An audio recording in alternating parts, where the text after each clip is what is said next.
Bonjour les amis, bienvenue dans vos GFM. Alors les amis, j'ai décidé pour vos GFM les amis que quand je publie un podcast, ce sera maintenant un podcast intéressant. Avant, je me forçais à faire un podcast par semaine et parfois je trouvais que les podcasts étaient un peu moins bien ou que je racontais un peu trop ma vie et j'étais un peu en mode oui, bon voilà ce qui s'est passé cette semaine et je trouvais que les podcasts étaient moins bien. Là, je vais vraiment bosser les podcasts en amont, bien les préparer. Ce que je faisais avant, hein, je les préparais, mais là je vais plus les préparer et sans doute qu'on aura des podcasts plus longs, peut-être pas toutes les semaines. Alors vous avez vu, il n'y a pas eu de podcast la semaine dernière, mais il y a eu autre chose dont on va parler dans cette vidéo. Euh, et c'est parti donc au programme de ce podcast que finalement je ne quitte pas la France. Donc ça a commencé par au final je ne quitte pas la France. Guide pratique pour devenir riche en France. Le karma existe. Euh, j'ai marqué échec tournoi en retard Aura Farm. Ouais, parce que je suis arrivé en retard à mon tournoi d'échecs et du coup j'ai Aura Farm. Est-ce que je le mets allez, je le mets à la fin celui-là. Euh, Hop. J'ai écrit voiture relou. Je sais pas ce que c'est. Je sais pas ce que c'est voiture relou.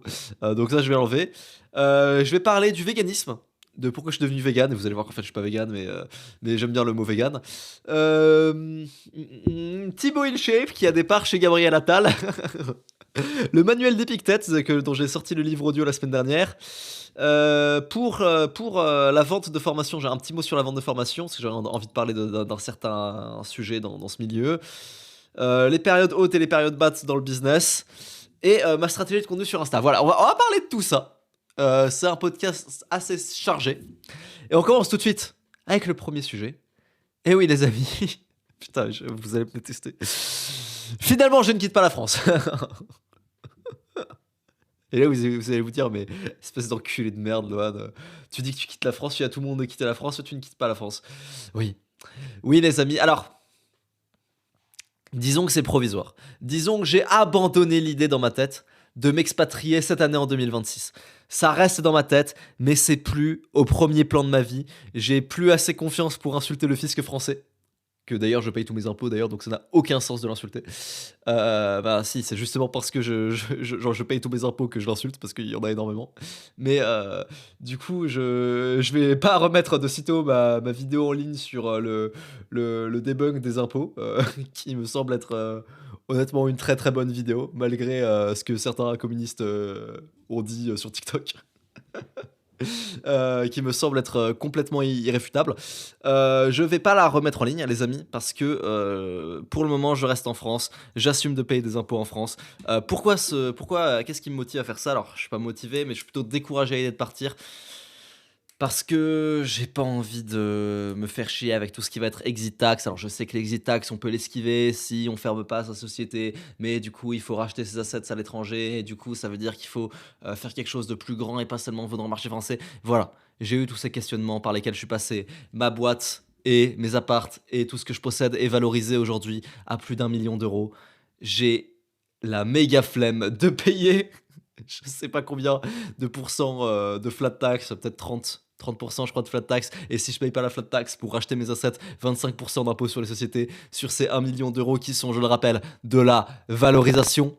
Et si c'est possible de faire autrement, j'ai pas envie de devoir créer un business international pour pouvoir justifier le fait que je rachète pas mes assets.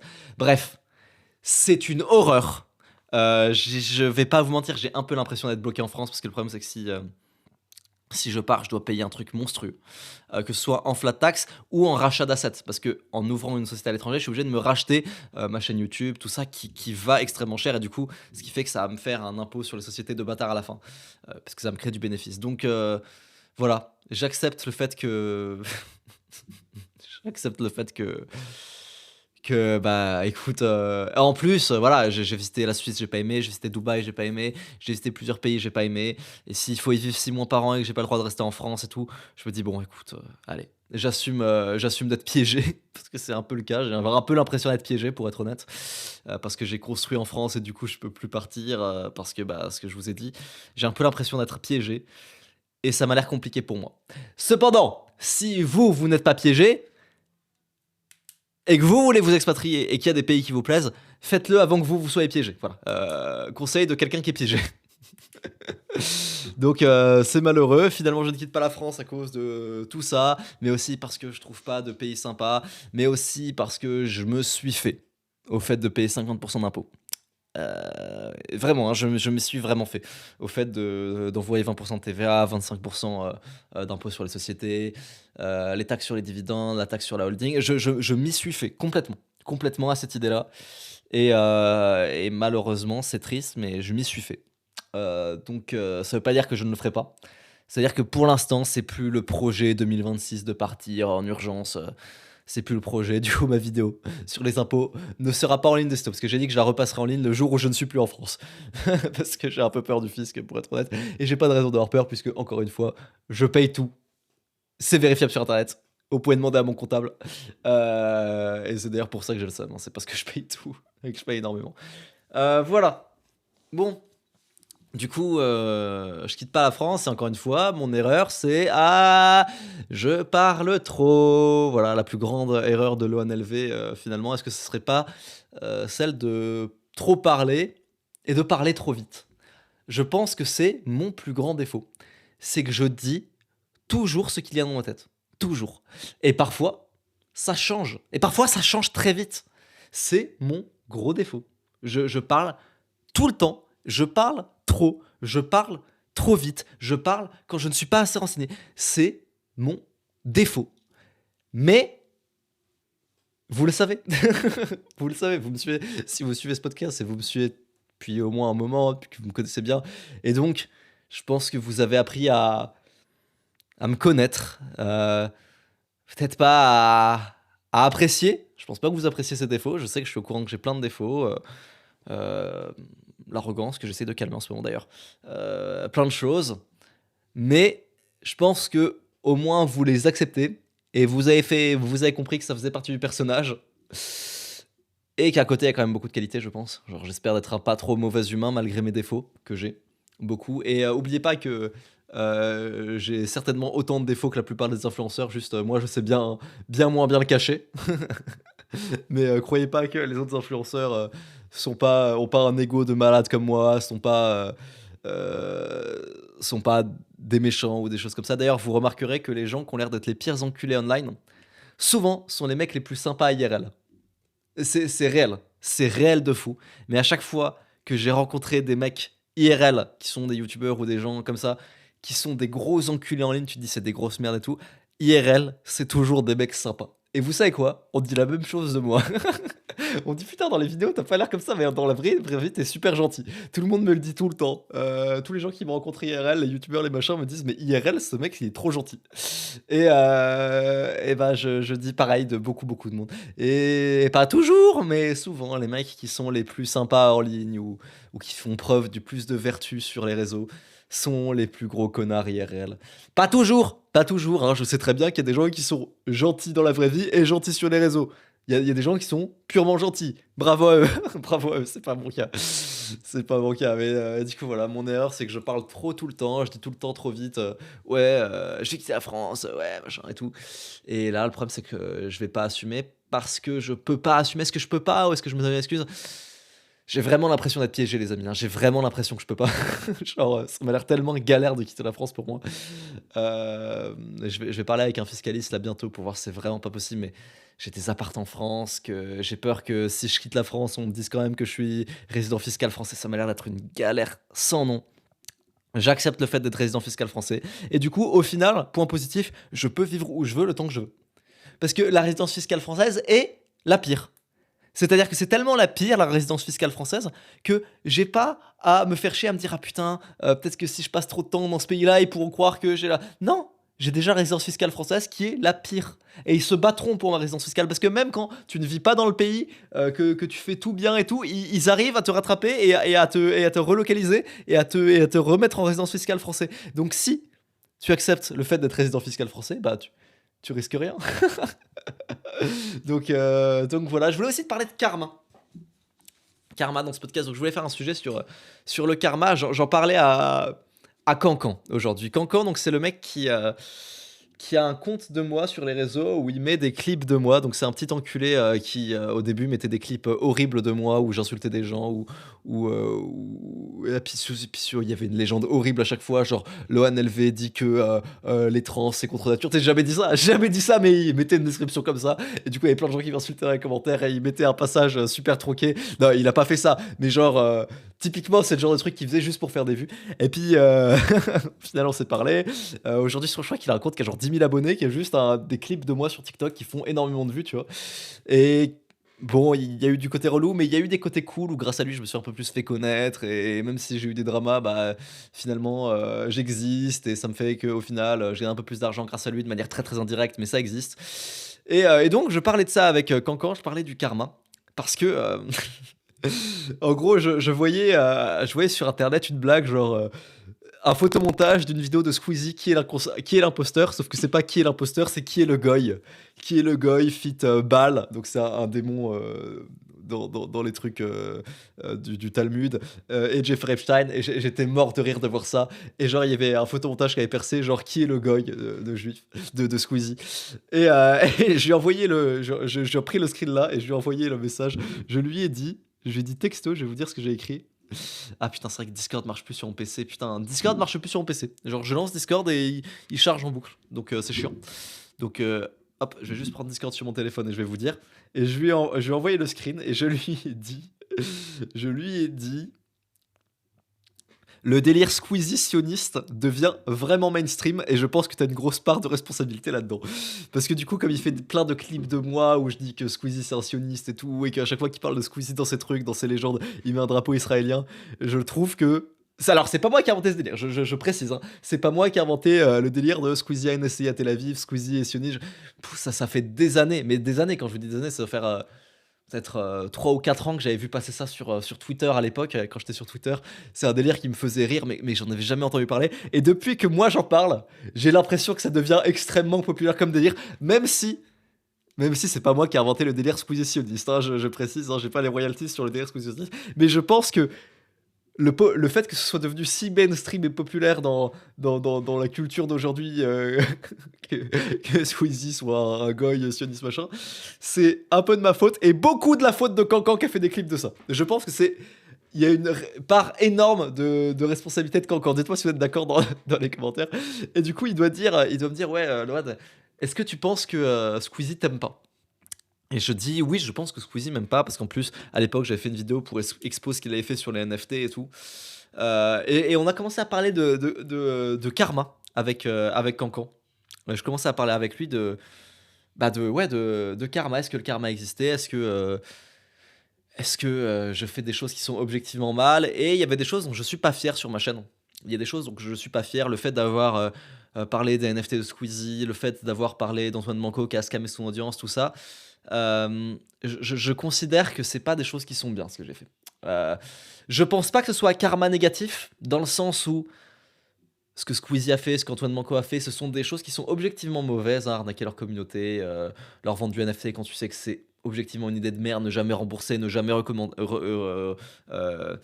recommuniquer dessus. Pareil pour Antoine Blanco, il a été très très limite et tout. Mais je considère que c'est pas ouf de s'attaquer au business des autres. Même si c'est pas bien, je pense pas que ce soit karma négatif parce que c'était objectivement mauvais ce qu'il faisait. Donc je pense pas que pour mon karma personnel à moi ce soit une mauvaise chose. Mais on va dire que c'est pas quelque chose dont je suis fier, c'est pas quelque chose dont je referai. Et puis s'attaquer au business des autres, c'est pas un truc qui me fait vibrer outre mesure. Encore une fois, je pense pas que ce soit mauvais pour moi parce que c'était objectivement mauvais ce qu'ils avaient fait. Mais je parlais du fait de faire le mal à Cancan. On a eu une discussion à propos de ça, de fait de faire le mal. Et j'ai fait le mal, objectivement. En dehors de ça, j'ai déjà réellement utilisé ma chaîne pour faire du mal. Euh, je vous parle de la vidéo qui s'appelait 9 minutes et 22 secondes de grossophobie exacerbée, où c'était une pauvre fille qui a un TDI et tout, qui est en surpoids, et avec SK, on a fait un live où on était dans l'euphorie du live et on se marre et on rigole de ouf sur elle et on fait des blagues grossophobes et même un peu horrible et tout, et la vidéo a fait 200 000 vues. Ça, c'est faire le mal, les amis. Il n'y a pas de... J'ai pas fait le bien quand j'ai fait cette vidéo. C'est objectivement faire le mal. Et sans doute que je le paierai un jour. Parce que je crois sincèrement au car, et sans doute que je le paierai un jour. Ou peut-être que je l'ai même déjà payé. Parce qu'après cette vidéo, il m'est arrivé deux trois bricoles, dans ma vie. Donc je sais pas si je l'ai payé ou je sais pas si je le paierai plus tard ou j'ai payé une partie et je le repaierai plus tard, mais ça s'appelle faire le mal. Et j'ai vraiment fait le mal et j'ai vraiment déjà utilisé ma chaîne pour faire le mal. C'est objectivement pas bien ce que j'ai fait. La pauvre, fille, dont je me suis moqué, sur 200 000 vues, elle a forcément vu la vidéo, elle a dû en souffrir, elle a dû être mal, j'ai dû lui causer énormément de tort, je sais pas, de souffrance, ça c'est certain. Bah, la souffrance c'est du tort. Je lui ai forcément causé énormément de souffrance à cette fille.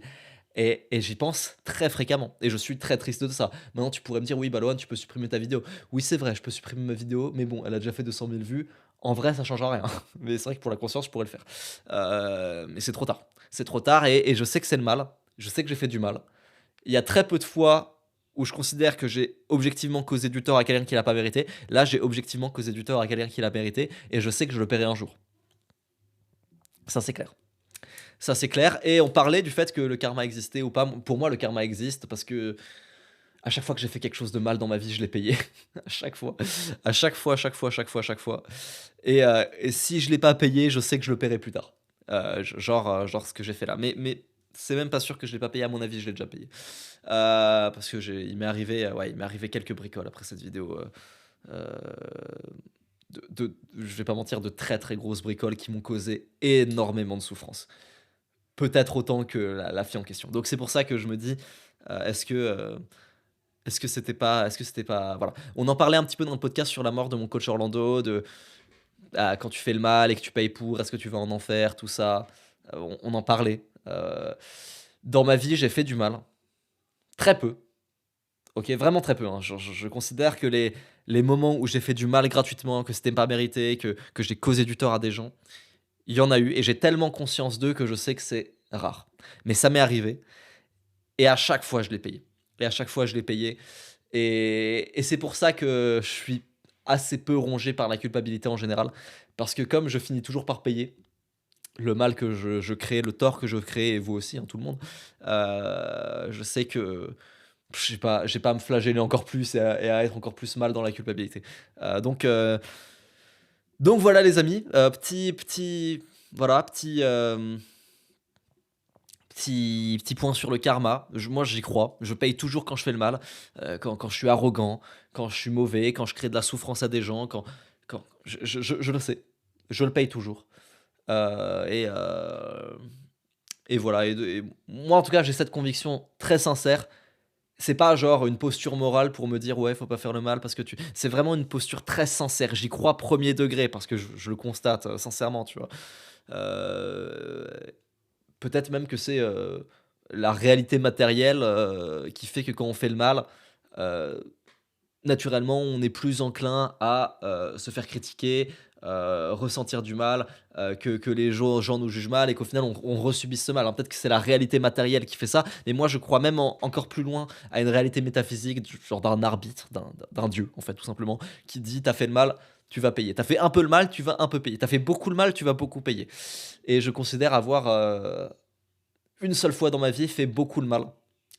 Et j'ai beaucoup payé. Voilà, je vais pas m'étendre plus que ça. De toute façon, vous connaissez assez mes défauts. Mais il y a une fois dans ma vie, il y a un moment, hein, ça fait un petit moment, où j'ai objectivement fait beaucoup de tort à quelqu'un, voire même plusieurs personnes. Et je l'ai payé au double, au triple, au quadruple, au quintuple. Et donc, voilà. Et puis vous aussi c'est pareil, donc pas la peine de se flageller parce que soit vous mourrez en enfer, soit vous le paierez tôt ou tard. Et parfois, si vous vous culpabilisez, peut-être que c'est aussi ça. La, la souffrance et le karma, c'est la culpabilité. Parfois, ça peut être violent aussi, la culpabilité, hein. Je sais ce que je dis, je l'ai beaucoup expérimenté il y a quelques années. Donc voilà. C'est pour ça qu'aujourd'hui, je me sens plus trop coupable parce que je suis à l'aise avec le fait. Bah, tu vois, là, je l'ai dit, genre, comme je vous l'ai dit là, ce que j'ai fait je vais dire à la grosse, tu vois, ça se fait pas encore. Ce que j'ai fait à la meuf, c'est objectivement mal. J'ai objectivement causé du tort, sans doute énormément de souffrance à cette femme. Eh bah, croyez-moi, je l'ai payé. Je pense que je l'ai déjà payé. Peut-être pas en entier, mais si, moi je pense que je l'ai payé en entier. Et, et voilà. Donc voilà.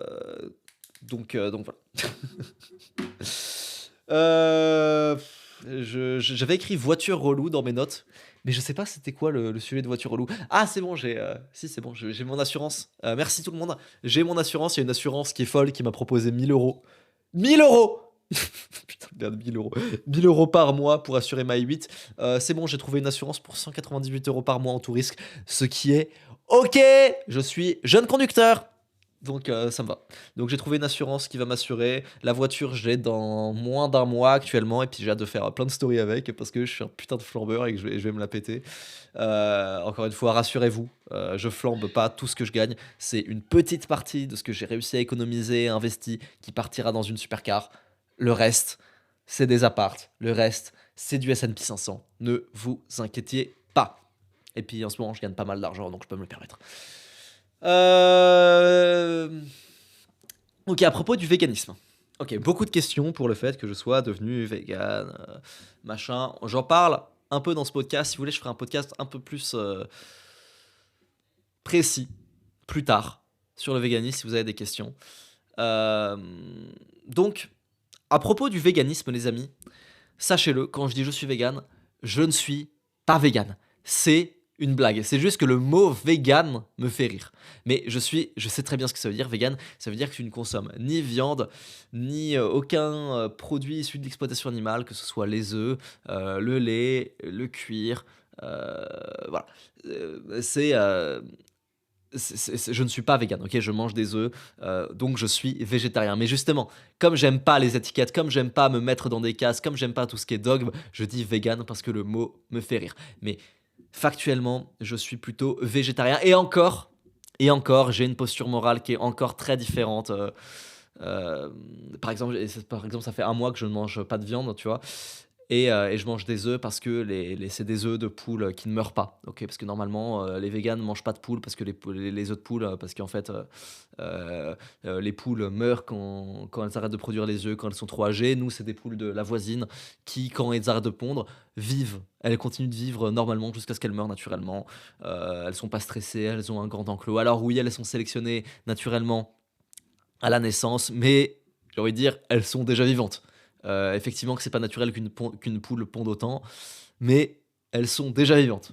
Donc autant prendre les œufs. Voilà. Donc c'est une posture que j'ai. Donc je sais que in fact je suis pas je suis pas vegan, je suis végétarien. Je l'ai bien compris. C'est juste le mot me fait rire.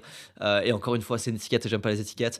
Et euh, et aussi, là, pendant ce mois-ci, il m'est arrivé de manger de la viande. Et oui, il m'est arrivé de manger de la viande pendant ce mois-ci. Là, ça fait un mois que je ne mange plus de viande. Et en fait, il m'est arrivé de manger de la viande. Dans deux contextes, il m'est arrivé de manger de la viande. Un contexte où je mangeais avec ma sœur et ma sœur mangeait de la viande. Et la viande, elle n'avait plus faim pour la viande, donc elle allait l'acheter.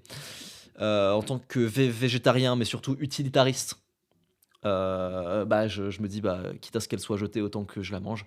Donc je l'ai mangée parce que ça n'impacte pas la consommation de ma sœur, ça n'impacte pas la consommation ou l'argent que tu vas mettre dans l'industrie de la viande. C'était de la viande qui allait être jetée, donc exceptionnellement, je me suis dit que j'ai pas l'impression que la posture utilitariste ici, ça fesse.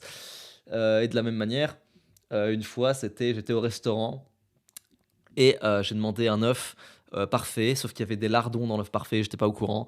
Et j'ai mangé les lardons parce que si j'avais demandé de retirer les lardons, pareil, ça aurait été jeté. Donc pareil, en tant qu'utilitariste, enfin, je veux dire, l'animal était déjà tué, la viande était déjà achetée, le plat était déjà préparé, il était devant moi. À ce moment-là, je le mange, hein, voilà. De la même manière, si je suis invité chez des gens et qu'il n'y a aucune alternative végétarienne, je mangerai de la viande. Voilà, c'est ma posture, une posture, on va dire, utilitariste, euh, pragmatique, on va dire. Est-ce que tu mets de l'argent dans le. Est-ce que tu mets de l'argent? Est-ce que tu vas participer activement à la surconsommation de viande, hein? C'est par exemple, si ma sœur m'avait proposé de partager sa viande, j'en aurais pas pris. Parce qu'elle aurait eu pas moins faim. Vous comprenez, peut-être qu'elle en aurait remangé plus tard. Là, j'ai mangé la viande de ma sœur parce que c'était dans le cas où si elle le mangeait pas, la viande allait être jetée. Ok, donc c'est vraiment purement utilitariste et c'est une philosophie que j'aime beaucoup, qui pousse à se poser énormément de questions. Ok, par exemple la question de bah voilà, si je suis forcé, imaginons si je suis forcé, je suis chez un tel et puis il y a un barbecue et puis il y a aucune alternative végane. en tant qu'utilitariste, et bah, je vais plutôt manger du bœuf et pas du poulet parce que le bœuf, il va nourrir plus de monde pour un kill, pour un mort, alors que le poulet va nourrir moins de monde pour un mort, etc., etc. Donc je sais, là vous allez me dire, mais Lohan, t'es pas végétarien du tout, en fait, t'es flexitarien. Ouais, si vous voulez. Mais c'est encore une étiquette de fils de pute que j'aime pas. Donc, comme je déteste ces étiquettes, et je crois que flexitarien, c'est encore plus une étiquette de fils de pute, je vais dire vegan. Comme ça fait chier tout le monde. Ça fait chier à la fois les gens qui sont pas vegan et ça fait chier à la fois les vegans quand je dis ça. Et comme j'aime bien faire chier les gens, je vais dire vegan maintenant. Mais sachez-le, vegan dans ma bouche, ça ne veut rien dire. Potentiellement que je pourrais remanger du poisson également. Pourquoi le poisson? Parce que des études récentes, mais très très très récentes, hein, je vous parle d'études qui datent du mois dernier, montre que les poissons ne possèdent pas de néocortex. Néocortex qui, euh, qui, qui fait qu'en fait ils ne ressentent pas de douleur consciente. Ok, c'est très débattu, hein, ce sujet. Il est très débattu, c'est pour ça que je n'en mange pas actuellement. Mais potentiellement que dans le futur, quand on aura plus de précision, il pourra arriver de m'en manger. Je vous explique un petit peu. Et c'est intéressant parce que je vous explique un petit peu comment fonctionne le véganisme et les questions qu'on se pose. Parce que vous allez voir qu'en fait, le véganisme se poser énormément de questions, ok, sur l'utilitarisme, sur le dogme. Genre, par exemple, je suis pas dogmatique, hein, je m'en bats les couilles que je sais pas, ma mère qui mange du poulet me fasse dans la même poêle du tofu. Tu vois, je m'en bats les couilles que ça touche la même poêle. Je suis un utilitariste avant tout. Euh, donc sur les dogmes, sur est-ce que il faut une étiquette spécifiquement parce que se ranger derrière une étiquette vegan ou végétarien sans se poser de questions c'est facile. Ce qui est moins facile c'est de se demander qu'est-ce qui fait que tu participes activement ou non. Participer passivement c'est pas grave. Participer passivement, par exemple, ça pourrait être participer passivement à la souffrance animale, c'est exactement ça. C'est demander un œuf parfait sans savoir qu'il y a des lardons et ne pas demander à changer le plat quand tu vois qu'il arrive avec des lardons. Pourquoi tu participes activement à la souffrance animale dans ce cas-là? Parce que tu passivement. Pourquoi tu participes passivement? Parce que si tu envoies le signal que tu veux pas manger de lardons, ça envoie un signal auprès des gens autour de toi qui peuvent, eux, peut-être, éventuellement, se renseigner un jour sur les idées antispécistes qu'ils n'auraient pas pu faire et peut-être un jour manger peut-être un plat de moins où il y a de la viande et au final, dans la posture utilitariste, le fait de, même si ces lardons allaient jeter à la poubelle, ne pas les manger aurait eu un sens d'un point de vue utilitariste dans le cadre de la cause antispéciste. Mais là, on est vraiment sur une réflexion très très perfectionniste et très très minime de ce que peut être l'utilitarisme. Et c'est pour ça qu'on parle de agir passivement. Ok, j'investis passivement dans cette industrie en acceptant de ne pas jeter à la poubelle le lardon. J'investis passivement. Maintenant, la question peut être encore débattue parce qu'on peut se dire que oui, mais en fait, c'est prouvé aussi que selon des études, certains véganes extrémistes qui sont relous avec les gens suscitent l'effet inverse et font au global monter la consommation de viande des autres. Donc, ces questions-là sont très difficile, mais en tout cas, c'est des questions qu'on se pose. Et quand on commence à se poser la question de la souffrance animale, de quoi manger, quoi pas manger et tout, c'est des questions qui sont super intéressantes à se poser. Et je trouve que c'est un des sujets dans la vie où on est obligé de se poser des questions super intéressantes, le sujet du véganisme, parce que bah, vous voyez, on en appelle à l'utilitarisme, le bœuf versus le poulet, le bœuf est plus gros, donc si je suis obligé, je mange du bœuf, euh, euh, le fait de ne pas se mettre dans une case, le dogme, la poêle, est-ce que la poêle, on fait manger les mêmes trucs ensemble, l'utilitarisme, le cas des poissons qui est extrêmement intéressant, donc je parlais des poissons, les poissons ne possédant pas de néocortex sembleraient ne ressentir aucune douleur consciente. Alors ça ne veut pas dire qu'ils ressentent pas la nociception. La nociception, c'est le fait de interpréter la douleur comme étant mauvaise et de la fuir, comme par exemple les plantes. Les plantes font ça. D'ailleurs, c'est souvent un argument que, que, que, que, que les, que les non-véganes utilisent contre les véganes pour dire oui, mais les carottes aussi, elles ressentent du stress au moment où tu les arraches, c'est prouvé, elles ressentent du stress. Oui, bien sûr qu'elles ressentent du stress, mais c'est de la nociception. Ok, la nociception, c'est récepteur de nocivité, c'est plus un réflexe physique, musculaire, que la conscience du danger, que de la conscience comme nous on le perçoit quand on dit stress d'une carotte. C'est pas comme nous on l'entend quand on pense au stress. Quand on pense mort d'une carotte, c'est pas comme nous on l'entend. D'ailleurs, de la même manière, les champignons, les amis, vous le savez peut-être pas, ne sont pas des végétaux.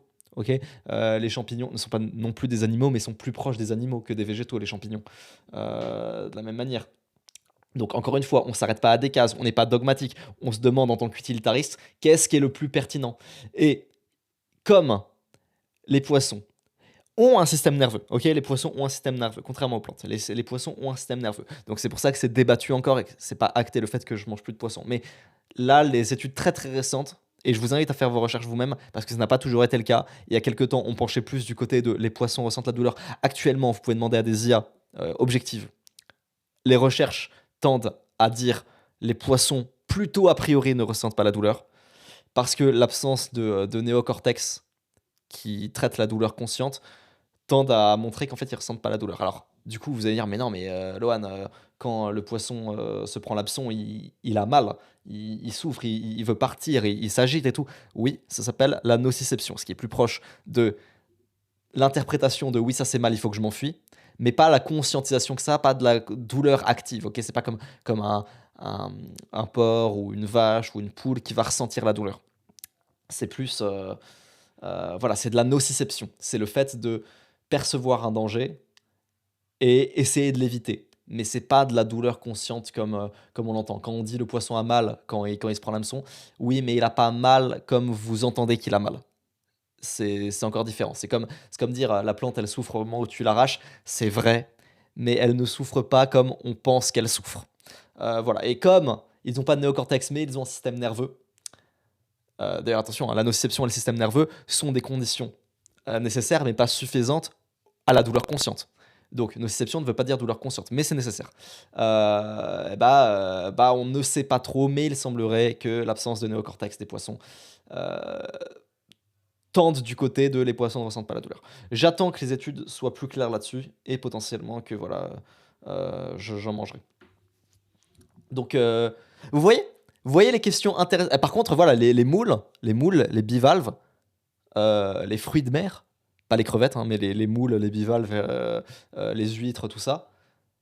Ça, c'est sûr, aucun système nerveux central, que de la nociception. Vous ne créez aucune souffrance à les manger. Vous ne créez aucune souffrance.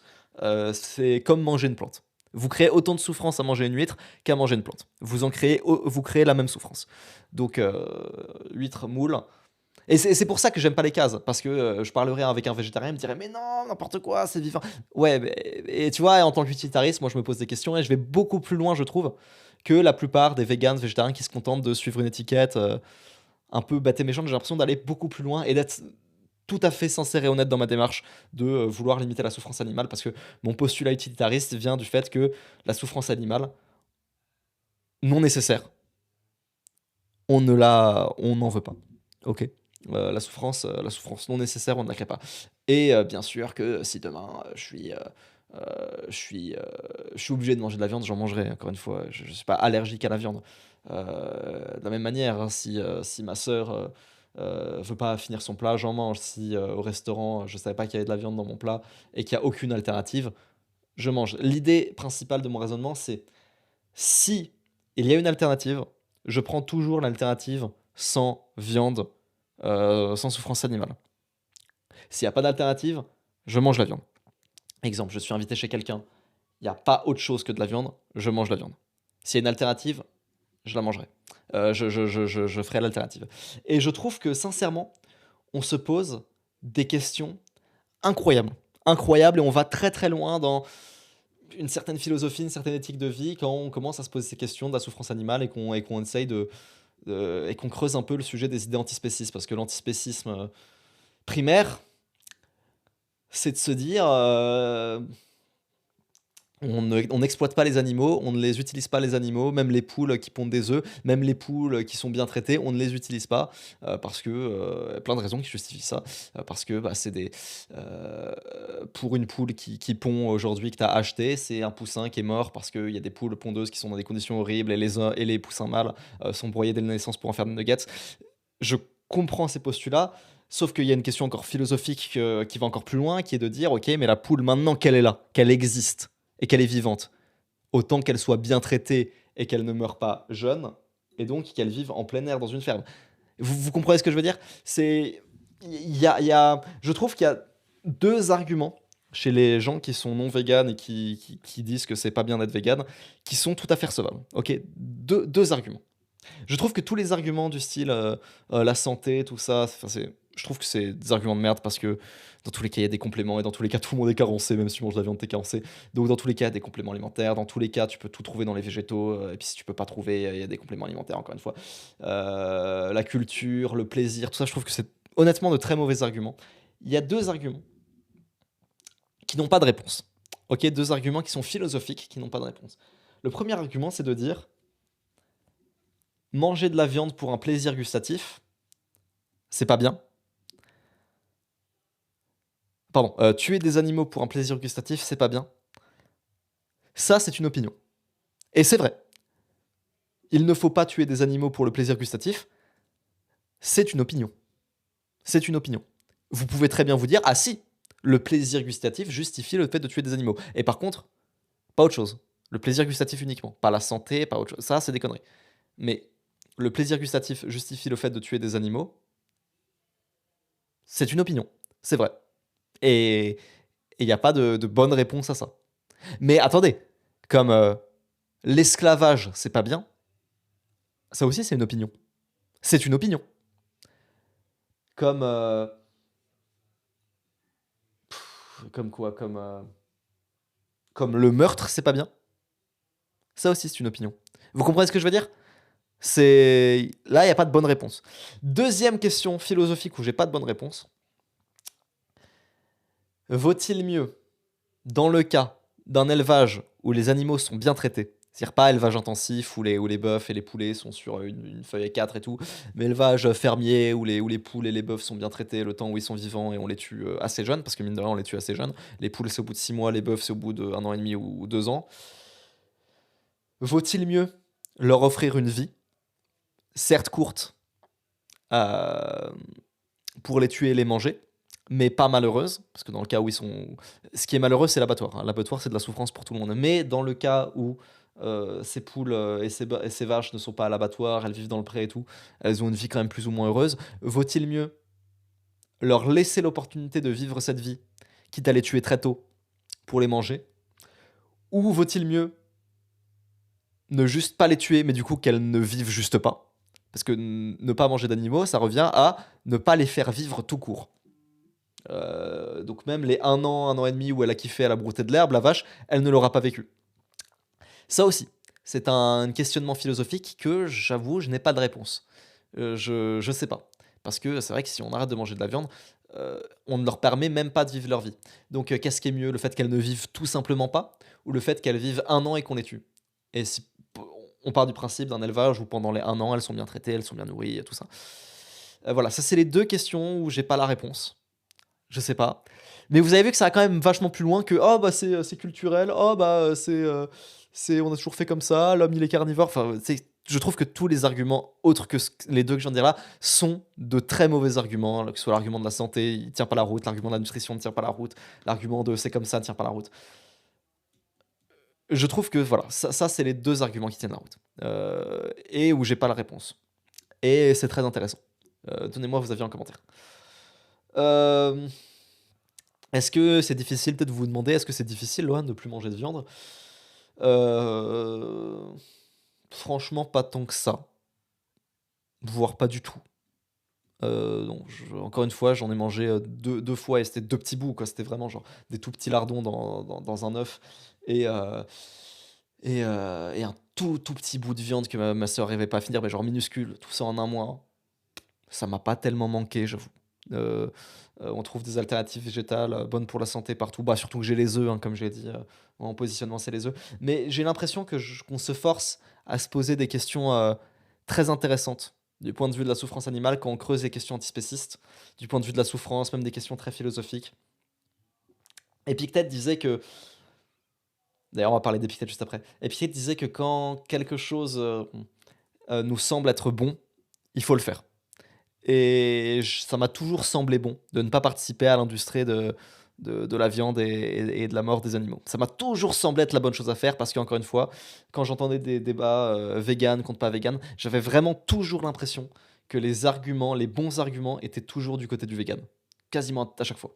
Alors bien sûr, il y en a des hystériques et des débiles, mais à chaque fois que j'entendais des arguments, j'avais toujours l'impression que les arguments du non-vegan étaient mauvais et parcevables, sauf celui qui dit que je fais ce que je veux. Je fais ce que je veux. Oui, ça c'est vrai, c'est une opinion. Tu vois, c'est ce que j'ai dit tout à l'heure. On fait ce qu'on veut et je peux pas dire le contraire. C'est pas interdit jusqu'à preuve de contraire. Sinon la plupart des anim des pardon, des arguments sur la nutrition, ça me semblait en général assez mauvais et quand j'ai relu Epictète pour la 50 ou centième fois, parce que je l'ai lu des centaines de fois, quand je l'ai relu et que je suis encore retombé sur ce passage qui m'a dit: «Ouais, si une chose te semble juste, il faut le faire». Et puis je me suis dit: «Allez, c'est bon, est-ce qu'on est con?» Donc voilà. C'est un positionnement moral, hein, sachez-le, c'est vraiment un positionnement moral. Je sais très bien qu'à mon échelle individuelle, ça va rien changer à la condition animale. Mais voilà, je me dis que le minimum, c'est quand même de ne pas participer à ça. Heu heu et pour la conscience, c'est meilleur. Et puis de toute façon, on peut trouver tout, dans les autres aliments, surtout que j'ai encore les œufs, tout ça. Donc heu donc voilà, je pense que c'est super intéressant. J'aimerais beaucoup, beaucoup, beaucoup, beaucoup faire des débats sur ce sujet avec des gens. Parce que je creuse tellement le sujet en profondeur depuis des années et je suis tellement bien renseigné et même dans mes questionnements philosophiques, j'ai l'impression d'aller beaucoup plus loin, même si je suis pas végan, que certains véganes qui suivent un peu bêtement. Moi, je vais un peu plus loin, j'ai l'impression que, je pense que je prends n'importe qui en débat sur ce sujet. Voilà. Donc le crayon, si vous voulez m'inviter, n'hésitez pas. Flexitarien. Ah, flexitarien, c'est un mot de fils de pute, mais bon, vous m'avez compris. Euh, Ah, alors, Thibaut InShape, sponsorisé par Gabriel Attal. Les amis, je vais vous lire le nom des 5 dernières vidéos de Thibaut InShape. C'est les 5 vraies dernières vidéos de Thibaut InShape, hein. C'est pas genre, entre-temps, il a fait des vidéos muscu. C'est les 5 dernières, exactement les 5. C'est celle-ci, les amis. Vous allez être choqués. Toute sa chaîne actuellement, c'est que ça. Alors attention. 24 heures avec la vac. Bodybuilder vs Légion étrangère. Qui sera le plus fort? L'avion le plus rapide du monde. Avec un avion de chasse militaire. Avoir un bébé. La natalité. Je teste le nouveau service national universel. C'est une dinguerie. C'est les 5 dernières vidéos de Timon Shape. C'est 5 vidéos macronistes. Et j'écris en story, il a des parts chez Gabriel Attal, c'est pas possible. Mec, ça m'a fait délirer. C'est quoi ce mec? Et moi, je pense que ma théorie de Thibaut Shape veut devenir ministre des Sports, elle va s'avérer vraie dans le futur. Et je pense que j'étais un peu visionnaire là-dessus. Qu'est-ce que c'est que ça? Qu'est-ce que tu nous fais, Thibaut Shape? Qu'est-ce que tu nous fais? Voilà, je suis un peu choqué de ce qu'il nous fait là. C'est vraiment grave. C'est super grave. Moi, je considère que c'est pas bien d'enrôler des jeunes à l'armée. Je considère que c'est le mal. Bref, j'en ai déjà parlé. Pareil, ça, je considère que c'est un karma négatif de faire de la propagande pour l'armée. Je considère que c'est un karma négatif, typiquement. Les amis, la semaine dernière, il n'y a pas eu de Vosges FM, il y a eu le manuel d'Épictète que j'ai sorti en audio. Je vous invite à aller le lire. Il n'y a que 2000 vues. Putain de merde. C'est le plus grand livre de tous les temps. Sérieusement, pitié, lisez-le. J'ai même fait une vidéo explication de texte que le mec qui poste mes rediffs de live, il a posté là sur sa chaîne. Regardez la vidéo, regardez l'explication de texte. Et si vous avez des questions, même posez-les-moi. Les questions sur Epictète, posez-les-moi en commentaire, je vous y répondrai avec grand plaisir. C'est le livre que je connais le mieux, que j'applique pas bêtement en plus, que je comprends, que j'adapte à notre époque. Je suis désolé, je suis un des mecs qui connaît le mieux ce livre, et qui le comprend le mieux, et qui arrive très bien à en cerner les nuances, à la justesse. Et comprenez que ce livre, les amis, et je l'ai déjà dit dans mon explication, c'est pas un simple livre de oui, il y a des choses qui dépendent de nous, et des choses qui dépendent pas de nous. Ce qui dépend pas de nous, faut pas stresser à propos de ça. Gars, si t'as compris ça, t'as compris 1% du livre. T'as pas compris Epictète si le seul truc que tu retiens d'Epictète, c'est ça. T'as compris Epictète quand tu comprends qu'en fait, le manuel, l'Enchiridion, c'est un livre de travail. Je répète, un travail, c'est une notion qui revient énormément dans ce livre-là. À faire au quotidien, comment se comporter dans telle ou telle situation pour être le moins affecté possible par ses émotions, pour le moins possible ressentir les mauvaises émotions, pour être le plus heureux et le plus libre possible. C'est pas juste je le lis et ah bah ouais, t'as raison en fait. Ce qui dépend pas de moi, faut pas stresser à propos de ça, il faut pas s'en faire. Comment tu le fais? Comment tu le fais? Ça c'est le début du livre, c'est le premier paragraphe du livre, ça. Mais comment tu le fais? C'est un travail constant. Comment se comporter dans telle ou telle situation? Comment faire pour justement ne pas être attaché aux choses extérieures? Comment agir face à ses possessions, les gens qui nous aident, tout ça? Et c'est justement dans le livre qui nous explique ça. C'est un travail. Et les gens ne l'ont pas compris. Et les gens n'arrivent pas à le mettre en pratique dans leur vie. Pitié. Pitié, les amis. Allez m'écouter ce livre. Une fois que vous l'avez écouté, ça dure une demi-heure. Putain, j'ai fait le livre audio en entier, ça dure une demi-heure. Ça m'a pris tellement de temps. Pour avoir un rendu d'une demi-heure, ça m'a pris super longtemps. Pitié. Allez l'écouter. Allez le lire. Et ensuite, une fois que c'est fait, refaites-le. Et refaites-le. Et refaites-le. Et refaites-le. Jusqu'à ce que chacun de ces putains de paragraphes, jusqu'à que chacun de ces putains de 60 paragraphes n'ait plus aucun secret pour vous. Pitié.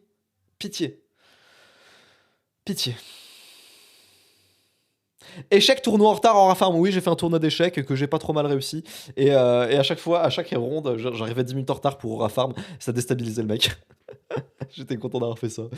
Euh, Je voulais vous parler pour les gens qui posent des questions sur la vente de formation, parce que voilà, je vends des formations et tout, je fais pas que ça, mais c'est vrai que j'en vends. Euh, Est-ce qu'il faut donner et rien garder pour soi? Est-ce qu'il faut tout donner dans, ce qu'on, dans nos formations et tout, et rien garder pour ça quand on enseigne une technique, une méthode, un truc? Est-ce qu'il faut tout donner et rien garder pour soi? Je pense qu'il faut tout donner. Ma grand-mère a toujours dit que quand tu donnes une recette à quelqu'un, tu retires toujours un ingrédient. Je suis pas d'accord avec ça. Je pense qu'il faut tout donner à la personne. Faut tout donner à la personne. Surtout quand on vend de la formation, parce que la formation, ça n'a pas tant de valeur en soi. Ce qui a de la valeur, c'est le fait de le mettre en pratique. C'est pour ça que je trouve que c'est plus pertinent aujourd'hui pour moi de vendre de l'accompagnement que de la formation.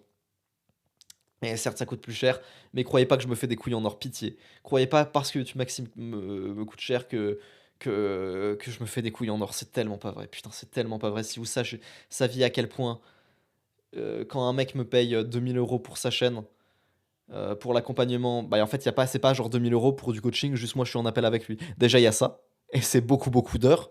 Donc en fait, tu peux voir qu'il y a un salaire horaire qui est pas si énorme que ça, comparé au nombre d'heures que je passe en appel avec le gars à long terme.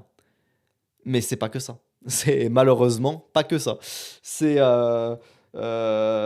également le fait de payer Cato Minor pour qu'il fasse son texte avec, le fait de payer une coach vocale pour qu'il puisse s'entraîner avec, le fait de pouvoir payer Kélian pour faire des retours sur la chaîne, le fait de pouvoir payer SK pour qu'il puisse monter les vidéos avec lui, le recrutement d'une équipe, tout ça, les amis, ça me coûte de l'argent. Je dirais que si un mec me paye 2 000 € pour sa chaîne, à la fin, il me reste même pas, et je compte la TVA aussi, hein, voilà, parce que voilà, il me reste même pas 800 € à la fin. Parce que j'ai eu tellement de dépenses. Et là, vous allez dire, ouais, bah ça va, tu fais 800 € de bénéf. Ouais, mais là, ça va pas compter mon travail et mon temps de travail à moi sur la chaîne du mec. Mais ensuite, il faut le coaching, le machin, le truc à long terme, et ça va me demander plusieurs heures par personne. Au long terme, c'est vraiment pas si rentable que ça pour moi. Je vous promets que c'est vrai. C'est pour ça d'ailleurs que tout le monde me dit d'augmenter le prix, que je devrais augmenter le prix, je le sais, mais j'ai peur, mais je voudrais le faire. D'ailleurs, je vais l'augmenter bientôt, parce qu'on augmente le prix tous les 3 4 mois, je vais encore l'augmenter, mais le problème c'est que je suis trop frileux sur l'augmentation de prix, je n'augmente pas assez vite, je devrais augmenter beaucoup plus vite et beaucoup plus fort, parce qu'honnêtement, c'est pas assez rentable pour moi aujourd'hui, je vous jure que c'est vrai. Là aujourd'hui, t'achètes du Maxi, tu me braques vraiment. Et, euh, et voilà, donc je voulais juste parler un peu de ça, parce que je vois beaucoup de gens parler du high ticket, comme quoi c'est forcément de l'arnaque, pas du tout. Quand vous payez cher, alors ça dépend bien sûr, parfois vous pouvez payer cher des mecs et le truc est nul et il y a rien et tout. Moi, quand vous me payez cher, je passe beaucoup de temps avec vous et la majorité est réinvestie pour votre expérience à vous. Comme un hôtel all inclusive, vous savez, c'est un peu la même chose.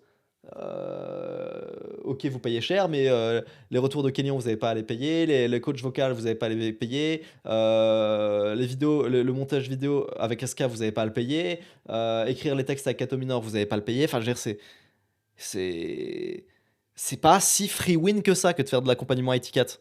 Vraiment, c'est pas tant argent facile. Vraiment, c'est un vrai travail. Voilà, je voulais juste te dire parce que beaucoup de gens pensent que c'est l'argent facile, étiquette, alors que vraiment pas. Je tiens à vous le dire. Donc voilà, je tiens à vous le dire, là pour la fin du mois, on va augmenter un peu les places. On va prendre, je sais pas exactement, j'ai pas envie de dire place limitée si j'ai pas exactement la taille précise. Entre 2 et 4 personnes. Entre 2 et 4 personnes. J'avais dit entre 3 et 5 là dans la vidéo qui va sortir, j'ai dit entre 3 et 5, mais j'ai tourné ça hier et puis entre temps il y a une personne qui nous a rejoint. Donc entre 2 et 4 personnes pour la fin du mois maximum. Donc si vous voulez, vous pouvez, avant que le prix augmente. Voilà, j'ai pas de de précis en tête, mais entre 2 et 4 personnes si vous voulez vous faire accompagner sur votre chaîne YouTube. Si vous avez un projet de chaîne YouTube, si vous avez déjà une chaîne YouTube et que vous souhaitez aller plus loin, que ce soit en termes de vues, en termes d'argent, n'hésitez pas à nous rejoindre. Encore une fois, c'est pas de l'argent qui va dans ma poche et qui va payer ma I8. Si, en partie, mais déjà c'est beaucoup de travail et c'est beaucoup qui va être redépensé pour votre expérience à vous. Donc voilà. Si ça vous intéresse, prenez un appel, hein. Encore une fois, c'est pas la personne qui va vous prendre un appel, Jules, c'est pas un closer. Bah, d'ailleurs, il est pas closer, hein, Jules, hein. C'est juste un mec qui fait partie de la communauté, qui a voulu prendre des appels parce qu'il a envie de faire. Évidemment, je le paye pour ça, hein. Mais c'est pas un closer. Genre, il a jamais fait de closing pour une formation ou je sais pas quoi. C'est un membre de la communauté qui connaît très bien le produit, qui connaît très bien YouTube Maxi. Il va pas vous manger en appel. Si vous n'avez pas le temps, par exemple, YouTube Maxi, on demande toujours 10 heures minimum par semaine. Si vous n'avez pas 10 heures par semaine, si votre projet est plus la merde, si vous êtes nul, si vous n'avez pas de PC, si que sais-je, il va pas vous accepter. D'accord. Il va rien vous vendre si vous n'êtes pas la bonne personne. C'est pas, c'est vraiment. Alors, c'est peut-être justement un bon closer. Au contraire, c'est peut-être pas justement pas j'allais dire c'est pas un closer, mais en fait si. Et c'est justement ce que devrait être un closer. C'est-à-dire vendre, mais uniquement à la personne qui est appropriée. Donc c'est pour ça que quand je dis, il va pas vous mettre la pression, il va pas vous manger en appel, vous pouvez vraiment me faire confiance là-dessus. Jules, c'est pas, c'est un gars de la commune, il a toujours été cool. Voilà, donc si vous voulez prendre un appel, n'ayez pas peur, il va pas vous manger, et puis vous repartirez avec une roadmap gratuite pour votre chaîne YouTube. Sur comment faire de 0 à 10 000 abonnés. Donc voilà, si vous souhaitez faire des grosses vidéos à plus de 100 000 vues, comme beaucoup de monde, hein, je pourrais vous en citer plein, mais par exemple, là, tout récemment, là, cette semaine, on a fait encore Robo Deluxe, le GOAT, qui a fait une vidéo sur l'île de la Skibidi Tentafruit qui a 100 000 vues. Bravo à lui. Je parle de vidéos longues, hein, on fait pas que des shorts, hein, on fait des shorts au début pour les débutants, mais ensuite très très vite pour le reste et pour les gens qui sont un peu plus avancés, on passe très très vite sur de la vidéo longue. Donc quand je vous dis 100 000 vues, c'est 100 000 vues sur des vidéos longues. Si vous avez un projet de chaîne YouTube intéressant, que vous avez toujours voulu vous lancer, que vous hésitez, ce sera jamais aussi peu cher que maintenant. Il n'y aura pas de promo, hein, je vous rassure. Au contraire, le prix va qu'augmenter. Prenez et puis rejoignez. Voilà. Également, j'aimerais faire un truc sympa pour l'Instagram de YouTube Maxi, mais j'ai pas d'idée. Donc envoyez-moi un mail si vous avez des idées pour l'Instagram de YouTube Maxi. J'ai pas envie de mettre des extraits de coaching, à part si c'est vraiment des extraits très drôles. J'ai pas envie. Je sais pas quoi faire sur l'Instagram de YouTube Maxi, d'être des conseils YouTube, mais j'ai pas envie de faire ça. J'ai envie de faire une stratégie Instagram pour attirer un petit peu les gens, se renseigner sur ce qu'on vend sur YouTube Maxi, ce qu'on fait, que les gens qui veulent développer leur chaîne YouTube aient envie de nous rejoindre. Mais je sais pas quoi faire comme stratégie de contenu, j'ai plus trop envie de faire des extraits. Si vous avez une idée et que vous voulez m'aider à la faire, envoyez-moi un message. Vous me dites voilà ce qu'on pourrait faire sur l'Instagram de YouTube Maxi, voilà ce qui pourrait être une bonne idée, qui pourrait bien marcher. Et, euh, et si vous voulez m'aider, voilà, envoyez-moi un mail. Je vous remercie. Je vous fais des bisous. C'était le Vosges FM. Voilà. Et, et bisous! Bisous! Bisous! Les épictates!